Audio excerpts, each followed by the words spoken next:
So நம்ம என்ன பார்க்க போறோம்னா செட் ஃபங்க்ஷன் பார்க்க போறோம். ஸோ செட்டின் டேட்டா டைப்ல என்னென்ன ஃபங்க்ஷன்லாம் இருக்கு அதோட யூஸ் பார்க்க போறோம். So first of all set வந்து என்னன்னா நமக்கு தெரியும் வித்தின் த கர்லி பேசிஸ்ல இருக்கும். ஸோ அதான் செட். செட் வந்து யூனிக்கா இருக்கும். சரிங்களா? இப்போ என்ன பார்க்க போறோம்னா ஃபர்ஸ்ட் கிளியர்ன்ற ஃபங்க்ஷன் பார்க்க போறோம். இப்போ நான் என்ன பண்றேன் I equal to within the curly பேசிஸ்ல இருக்குமா? ஸோ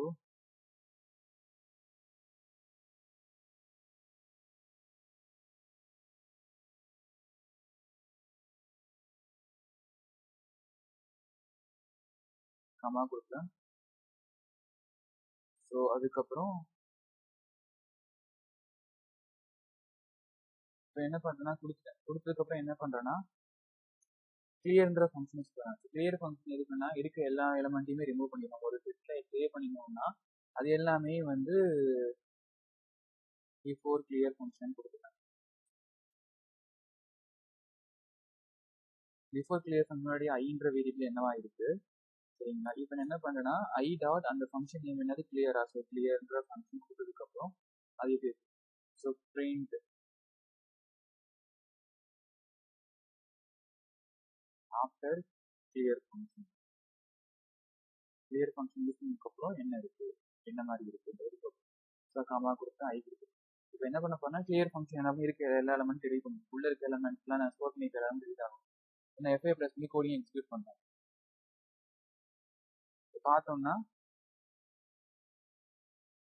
ஸோ இது வந்து என்ன ஆகுதுன்னா தமிழ் உள்ள ஸ்டோர் ஆயிருந்தது முதல் பிரிண்ட் ஆகுது. அதுக்கடுத்து நம்ம பார்த்தோம்னா ஆஃப்டர் ஒண்ணுமே இல்லை எம்டியா இருக்கு. இதுதான் வந்து என்னன்னா கிளியர்ன்ற ஃபங்க்ஷனோட யூஸ் சரிங்களா? ஸோ அடுத்து நம்ம என்ன பார்க்க போறோம்னா காப்பின்ற ஃபங்க்ஷன் பார்க்க போறோம். ஸோ காப்பின்ற ஃபங்க்ஷன் சேம் இதே தான் இதுலேயே யூஸ் பண்ணிக்கிறேன். காப்பி ஃபங்க்ஷன் என்ன பண்றேன்னா நான் ஒரு வேரியபிள் ஸ்டோர் பண்ணிக்கிறது அப்படியே ஆட்டோமேட்டிக்கா ஃபுல்லா காப்பி பண்ணிக்கிறேன். இன்னும் ஐன்ற வேரியபிள் ஸ்டோர் பண்ணிக்கிறேன். அப்புறம் ஜேன்ற வேரியபிள் என்ன பண்றேன்னா J equal to I dot காப்பின்ற ஃபங்க்ஷன் ஐ இருக்கிறது எல்லாத்தையும் காப்பி பண்றேன். ஸோ பண்ணிட்டு ஸோ பிரிண்ட் ஃபர்ஸ்ட் ஐ கொடுக்குறேன் சரிங்களா? ஐல என்ன ஸ்டோர் பிரிண்ட் ஆகணும். ஸோ அடுத்து பிரிண்ட் ஜேல வந்து எல்லாம் ஷோ ஆயிருக்குமா ஜே கொடுக்குறேன். அது ரெண்டுலேயுமே சிங்கிளான ஆப்ஜெக்ட் இருக்கணுமா எஃப்ஏ ப்ளஸ் பண்ணி கோடிங் எக்ஸிக்யூட் பண்றேன். ஸோ மாறி வரும் பிரச்சனை இல்லை ஏன்னா செட் இப்படி தான் இருக்கும். ஸோ ஆனால் இருக்கிற எல்லா எலமெண்ட்டும் கரெக்டாக இருக்கும். இந்த எத்தனை எலமெண்ட் 5 எலமெண்ட் இருக்கும் 5 எலமெண்ட் கரெக்டாக இருக்கும். கொஞ்சம் ஆர்டர் மட்டும் மாறி வரும் சரிங்களா? அது பிரச்சனை இல்லை. ஸோ இப்போ என்ன ஆகும்னா காப்பின்ற ஃபங்க்ஷன் கொடுத்துருக்கீங்க ஏன்னா டோட்டலாக இங்கே இருக்கிற வேரியபிள் எல்லாம் எனக்கு கால் ஆகிடுச்சு சரிங்களா? ஸோ இதுதான் காப்பின்ற ஃபங்க்ஷனோட யூஸ். ஸோ அடுத்து வந்து நம்ம மெயினாக பார்க்க போகிறோம் டிஃபரன்ஸ் ஃபங்க்ஷன் பார்க்க போகிறோம். ஸோ டிஃபரன்ஸ் ஃபங்க்ஷன் எதுக்கு அப்படின்னு பார்க்க போகிறோம். எதுலன்னா செட்ல. So A equal to A comma so B comma D comma F இப்படி கர்லி பிரேஸ் க்ளோஸ் பண்ணிடுறேன். அடுத்து B equal to C comma F comma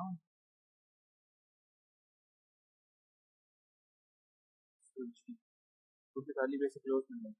இப்போ எப்படின்னா நான் வந்து என்ன பண்றேன்னா பிரிண்ட்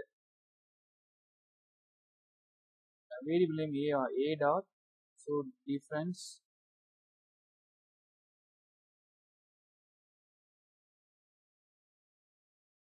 பின்ற எலமெண்ட் இப்போ இது என்னன்னா ஏ மைனஸ் பின்னு வச்சுக்கோங்க. ஏ மைனஸ் பி நம்ம கொடுத்தோம்னா மேக்ஸ்ல பார்க்கும்போது ரெண்டு இதை நம்ம என்ன பண்ணுவோம்னா மேக்ஸ்ல பண்ணும்போது இப்போ ஏ பின்னு பார்ப்போம். ரெண்டையும் மைனஸ் பண்றோம்னா ஏலேருந்து பியை மைனஸ் பண்றோம்னா இப்போ இது ரெண்டுமே காமனா என்ன டேர்ம் இருக்கு எஃப்ஓ இருக்கா அந்த அந்த அந்த பர்டிகுலர் எலமெண்ட் மட்டும் என்ன பண்ணா ரிமூவ் பண்ணிடுவோம். ரிமூவ் பண்ணா மிச்சம் என்ன எலமெண்ட் இருக்கும் ஏபிசி ஏபிடின்னு இருக்கா. ஸோ ஏல என்ன இருக்கோ அதுதான் நமக்கு இந்த இடத்துல பிரிண்ட் ஆகும். பில இருக்கிறது பிரிண்ட் ஆகாது. ஏல என்ன ஹோல்ட் பண்ணிருக்கோம் அந்த வேரியபிள்ல அதாவது அந்த டிஃபரன்ஸ்னா நம்ம வந்து சப்ட்ராக்ட் பண்ணதுக்கு அப்புறம் ஏ மைனஸ் பி நம்ம பார்க்கணும்னா ஏல என்ன வேல்யூ ஹோல்ட் ஆயிருக்கோ அது மட்டும் அவுட்புட்டா கிடைக்கும். இப்போ நான் எஃப்ஐ ப்ரெஸ் பண்ணி கோடிங் எக்ஸிக்யூட் பண்ணேன் பார்த்தோம்னா ஸோ இங்க வந்து என்னன்னா இங்க செக் பண்ணுங்க எஃப் ஆல்ரெடி இருக்கு சரிங்களா? ஆர்டர் மாடி வரும் பிரச்சனை இல்லை. ஏ இருக்கு பி இருக்கு ஸோ டி இருக்கு. அந்த எலமெண்ட் வந்து கரெக்டா இருக்கா. மித்த எலமெண்ட்லாம் இருக்கு. இதுதான் வந்து என்னன்னா டிஃபரன்ஸ். இதுவே வந்துட்டு நீங்க எப்பயும் கொடுத்துக்கலாம். சப்போஸ் எனக்கு பி எலமெண்ட்ல மட்டும் பிரிண்ட் ஆகணும்னா ஸோ பிரிண்ட் இது வந்து எப்படின்னா நார்மலாக அது வந்து நான் எதுல பண்ணிட்டேன் கமெண்ட்ஸ்ல கொடுத்துருவேன். ஸோ கமெண்ட்ஸ் ஹேஷ் சிம்பல் இது வந்து ஏ மைனஸ் பி சரிங்களா? இது வந்து என்ன பி மைனஸ் அப்போ பியில் என்ன ஹோல்ட் ஆயிருக்கோ அது மட்டும் வரும். So B minus B. இப்போ என்ன பண்றேன்னா so print B dot different function என்னன்னா ஏன்னு கொடுக்குறேன். அப்போ ஏல இருந்து எனக்கு என்ன சப்ளை பண்ணும். அப்போ என்ன ஆகும்னா எஃப் மட்டும் போயிடும், மற்ற சியும் ஜியும் இருக்குமா அது மட்டும் நமக்கு என்ன பண்ணா பியில் இருக்கிறது பிரிண்ட் ஆகும். ஏன்னா பி தான் எல்லாமே ஹோல்ட் பண்ணியிருக்கும். ஸோ ஆர்டர் மாதிரி தான் வரும், பிரச்சனை இல்லை. ஜிசி தான் பிரிண்ட் ஆகும் சரிங்களா. ஜிசி இருக்கிறதுனால பியில் என்ன ஹோல்ட் ஆயிருக்கோ டிஃபரன்ஸ் பண்ணும்போது பியில் என்ன ஹோல்ட் ஆயிருக்கோ இங்கே ஃபர்ஸ்ட் லெட்டர் என்னவா இருக்கோ அதுதான் ஹோல்ட் ஆயிருக்கும். ஸோ அந்த பியில் ரெண்டுமே சிமிலராக இருந்தால் ரெண்டுமே வந்து ஏபியில் ரெண்டுமே சிமிலராக கட் ஆகிட்டு அது தவிர்த்து ஏல இருக்க மட்டும் பிரிண்ட் ஆகும்.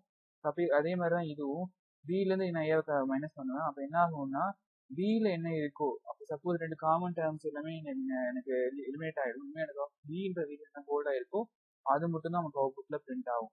இதுக்கப்புறம் பார்க்க போகிறது மெயினாக பார்க்க போகிறது டிஃப்ரென்ஸ் அப்டேட்னு ஒரு ஃபங்க்ஷன் சரிங்களா. ஸோ அதுக்கும் இதுக்கு என்ன டிஃப்ரென்ஸ், டிஃப்ரென்ஸுக்கும் டிஃப்ரென்ஸ் அப்டேட்டுக்கும் என்ன டிஃப்ரென்ஸ் மெயினாக பார்க்க போகிறோம். இதை கொஞ்சம் கண்டிப்பாக கவனிச்சுக்கோங்க.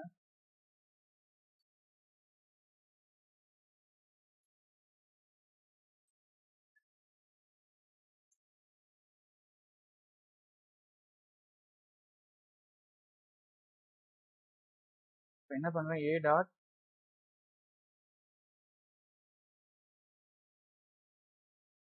டிஃப்ரென்ஸ்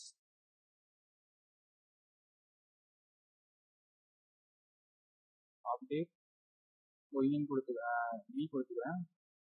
சரி இது என்ன பண்ணுவோம்னா இருக்கிற எல்லாத்தையுமே வந்துட்டு காமனாக இருக்கிற எல்லாத்தையுமே ரிமூவ் பண்ணும் சரிங்களா. பண்ணிட்டு ஸோ பிரிண்ட் ஐன்னு கொடுக்குறேன். ஸோ இது என்னன்னா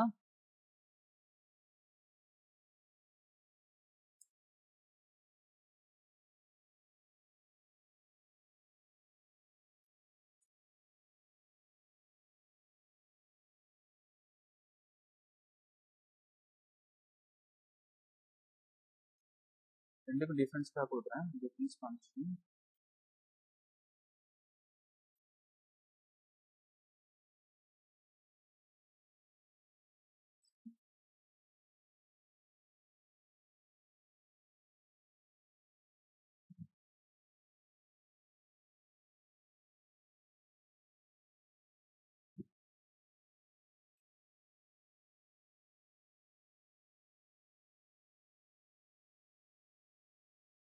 ஸோ டிஃபரெண்ட் அப்டேட் ஃபங்க்ஷனுக்கு எப்படி எப்படின்னு வரும். அது எஃப்ஐ ப்ளஸ் பண்ணி கோடிங் எக்ஸிக்யூட் பண்ணுறேன்.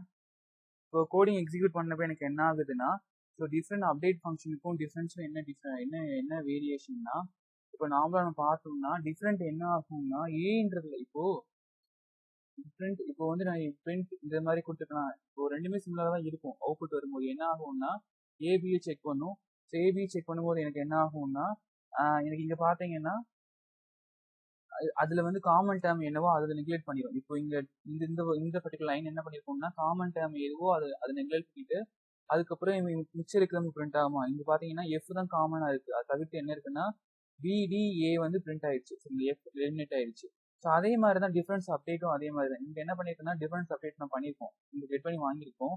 அதுவும் என்ன பண்ணும்னா அந்த எஃப்ன்றதை தவிர்த்து மற்ற எல்லாம் பிடிஏ மட்டும் வாங்கிடுச்சு. ஆனா எஃப் பிரிண்ட் ரெண்டுமே காமன் தான். அப்போ டிஃபரன்ஸ் அப்டேட்டும் ஒன்னான்னு கேட்டீங்கன்னா கிடையாது. என்ன காரணம்னா இப்போ நாமளா இங்க என்ன பண்ணிருக்க பிரிண்ட் ஏ நான் வாங்கியிருக்கேன் சரிங்களா. இந்த வேரியபிள் என்ன பண்ணிருக்கேன் ஹோல்ட் பண்ணிருக்குமா. அப்போ ஹோல்ட் பண்ணி நமக்கு என்ன வந்திருக்கணும்னா அந்த காமன் டேர்ம் மட்டும் தான் வந்திருக்கும். நீங்க என்ன பண்ணிருக்கேன்னா ஏபி அந்த இருக்கிற எல்லா டேர்மும் பிரிண்ட் ஆயிருக்கும். 4 டேர்ம் இருக்கு, 4 எலிமெண்ட் இருக்கு, 4 எலிமெண்ட்டும் பிரிண்ட் ஆயிருக்கும். என்னன்னா டிஃபரன்ஸ் அப்டேட் என்ன பண்ணும்னா நீங்க எந்த எலிமெண்ட் எந்த ஒரு ஆப்ஜெக்ட் வச்சு என்ன ஒரு வேரியபிள் வச்சிருக்கீங்களோ அந்த வேரியபிளே சேஞ்ச் பண்ணும் சரிங்களா. ஆனா டிஃபரன்ஸ் வந்து என்ன பண்ணணும்னா புதுசா ஒரு வேரியபிளோ இல்ல புதுசா ஒரு ஆப்ஜெக்டை கிரியேட் பண்ணி தான் அதை பண்ணுமே தவிர இருக்கிற எலிமெண்ட்ல அதை என்ன பண்ணாதுன்னா மாத்தாது. அதனாலதான் இங்க என்ன வந்திருக்குன்னா அந்த ஃபுல் எலிமெண்ட்டுமே பிரிண்ட் ஆயிருக்கு. ஆனா டிஃபரன்ஸ் அப்டேட் என்ன பண்ணிருக்குன்னா அந்த ஏன்ற எலிமெண்ட்டையே மாத்திருக்கு. சரி ரெண்டுக்கு வித்தியாசம் இதுதான். டிஃபரன்ஸ் அப்டேட் என்ன பண்ணும்னா அந்த இருக்கிற எலிமெண்ட்டையே மாத்திரும் சரிங்களா. இப்போ ஏல நான் பண்றேன்னா அந்த ஏலையே ஃபுல்லா மாத்திரும் சரிங்களா. ஆனா இங்க அப்படி கிடையாது.